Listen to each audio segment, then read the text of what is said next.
Հայաստանի արդյունաբերությունը բացասական աճեր է արձանագրում։ Այլ կերպ ասած, մեր երկրում ստեղծվող արժեքը, արտադրվող ընդհանուր համընդհանուր ծավալը, արտադրանքի թողարկման ծավալները կրճատվում են։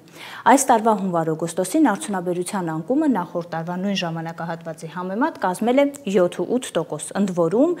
շարունակաբար անկումային են եւ հանքարդյունաբերությունը 0,8% անկումով հունվար-օգոստոսին եւ մշակող արդյունաբերությունը 13,2% անկմամբ։ Ընդհանուր առմամբ արդյունաբերության անկման նման վիճակագրության հիմնական եւ գլխավոր պատճառներից մեկը իհարկե ժամանակին նախորդ տարվա ընթացքում առավելապես արտաքին ազդեցության նախորդ տարի եղած արտաքին ազդեցության արդեն այս տարի չեղարկումն է, ինչն անշուշտ վիճակագրորեն պիտի բերեր, նաեւ կանխատեսել էր, որ պիտի բերեր նման պատկեր եւ դրանով նաեւ պայմանավորված կան գնահատականներ, օբյեկտիվ գնահատականներ, որ սա որոշակի օրինաչափություն է հենց այդ գործոնի չեղարկման պայմանավորված եւ ընդհանուր առմամբ Հայաստանի տնտեսությունը գլոբալ եւ նույն օրինակ արդյունաբերությունը վերադառնում է իր պոտենցիալին։ Ինչպես նշեցինք, այո, այդ օբյեկտիվ գործոնը կա եւ ինքներս դրա մասին շատ ենք բարձրաձայնում, բայց արդյոք դա միակն է որպես գործոն անկման համար եւ արդյոք մենք չունենք որևէ մտահոգություն։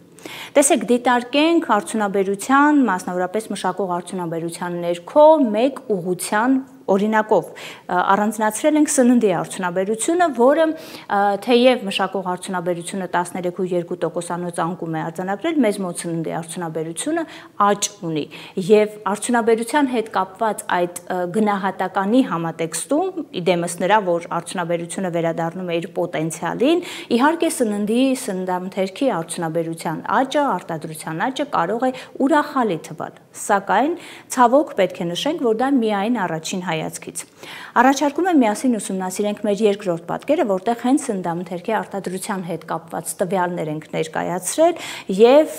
երկրորդ պատկերում 2025 թվականի դրությամբ այս աճ սյունյակում 2025 թվականի տվյալներն են, ինչպես ինքներդ տեսնում եք, հունվարից սկսած մեզ մոտ սննդամթերքի արդյունաբերությունը աճեր է արձանագրել։ Հետևաբար սա այն ուրախալի, թերևս գոնե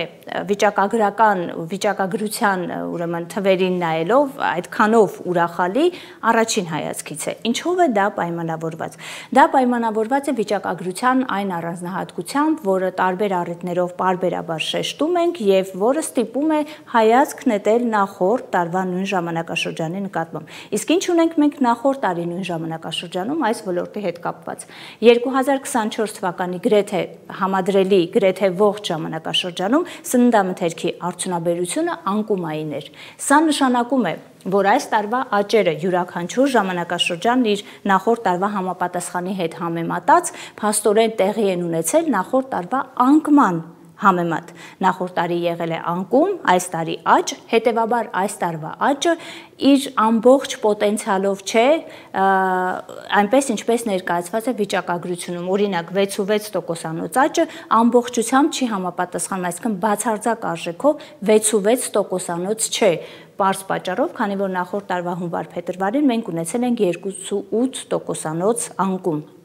Սա առաջին հանգամանքը, որը որոշակի վերապահման առիթ է սննդամթերքի արտադրությունից ուրախանալու հետ կապված։ Երկրորդ հանգամանքը թերևս արդեն այս տարվա ցուցանիշներին եթե նայենք, դուք կտեսնեք, որ եթե օրինակ մենք հունվարին նախորդ 2023 թվականի հունվարի համեմատ ունեցել ենք 8,8% աճ, ներողություն 24 թվականի հունվարի համեմատ, ապա արդեն այս տարվա օգոստոսին, հունվար-օգոստոսին մենք նախորդ տարվա հունվար-օգոստոսի համեմատ աճը կազմել է սննդամթերքի արտադրության 3,8%։ Այսինքն մենք տեսնում ենք, որ տարվա սկզբի համեմատ սննդամթերքի արտադրության ծավալների աճը էականորեն կրճատվել է։ Ընդ որում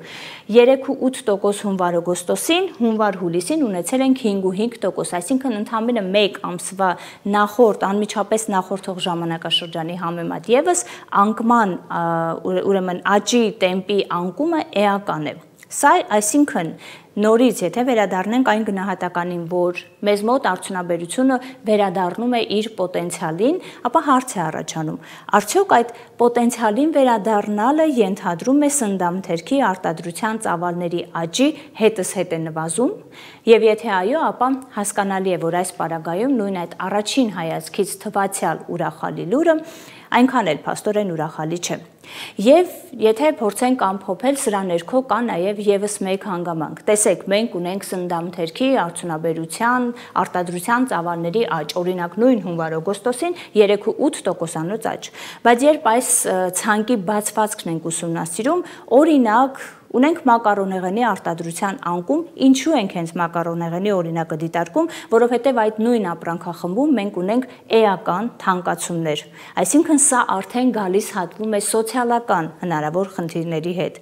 Ունենք նաև արտադրության անկում խմիչքների, մասնավորապես կոնյակի արտադրության։ Իդեպ կոնյակի արտադրության անկումը արդեն տևական ժամանակ է, անկումային է նաև կոնյակի արտահանումը, իսկ սա մեզ համար կարևոր նշանակության ապրանք է, կարևոր նշանակության ուրեմն արտահանմամբ։ Հետևաբար, ինչպես միշտ, ինչպես շատ հաճախ վիճակագրական ցուցանիշները առաջին հայացքից ստեղծում են որոշակի տպավորություն, այո, ունենալով օբյեկտիվ հիմքեր, բայց դրանց ավելի խորքային ուսումնասիրությունը շատ հաճախ կարող է պարզապես առաջին տպավորության հետ չունենալ որևէ աղերս կամ համենայն դեպս համարժեք կարծիքը եւ տպավորությունը չձևավորի։ Եվ ամփոփելով ի վերջո արդյունաբերության, ուրեմն մեր վիճակագրության այս ցուցանիշները, այս անկումները, եթե պոտենցիալի վերադարձ չեն, այսինքն վերադարձ չեն մեր արդյունաբերության իրական պոտենցիալին, շատ ավելի երևի թե իրականությանը մոտ կլինի տալ գնահատական, որ պարզապես մեր արդյունաբերության պոտենցիալի կրճատման մասին են խոսում եւ ոչ թե դրա իրական ուրեմն մակարդակի վերադարձի։